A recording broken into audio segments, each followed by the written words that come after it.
Kei te whakakotahi ngā pakihi Māori ki te titiro ki ētahi āheinga tauhokohoko rerekē. Kei te mahitahi rātou kia B-Lab, te kōtuina moni huakore e whakapū mau nei i ngā kamupene o Aotearoa me te whenua moemoeā, e whakatīnana ana i ētahi hihia motuhake uara hoki.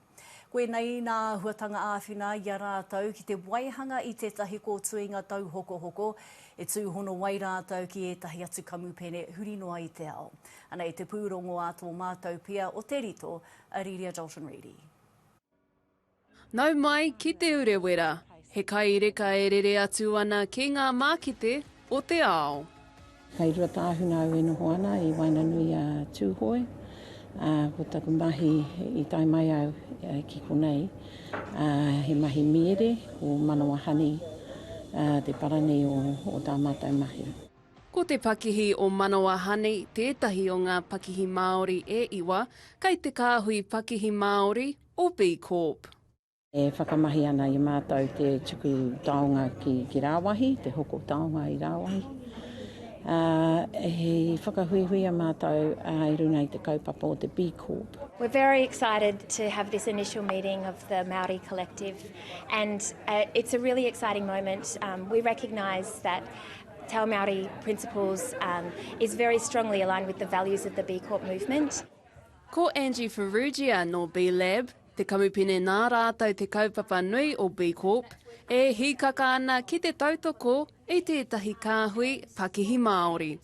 What we see across the world, we've now got more than 7,500 businesses that are B Corp certified.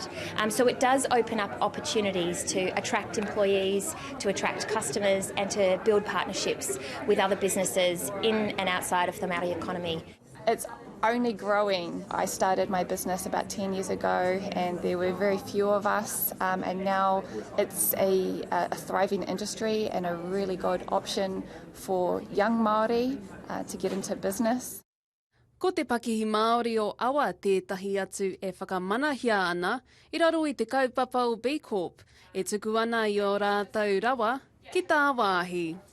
For awa, yes, we sell period-proof underwear, but that's not our purpose. Our purpose is guided by our principles of re-indigenising ikura for people all over the world. He pai koe i te manaki o kaimahi, he pai koe i te manaki i te taiao, he pai koe ki te whakahaere i tō mahi pakihi, a wera huatana katoa. Ana he mea nui tērā ki wetahi o nā motu. Ka mutu, mō te āhua ki ngā pakihi Māori kua whakamanahia e B Corp, hau ana te rongo o te reka o ngā mahi tauhokohoko ki tā wāhi. Riria Dalton Reedy, Te Ao Mārama.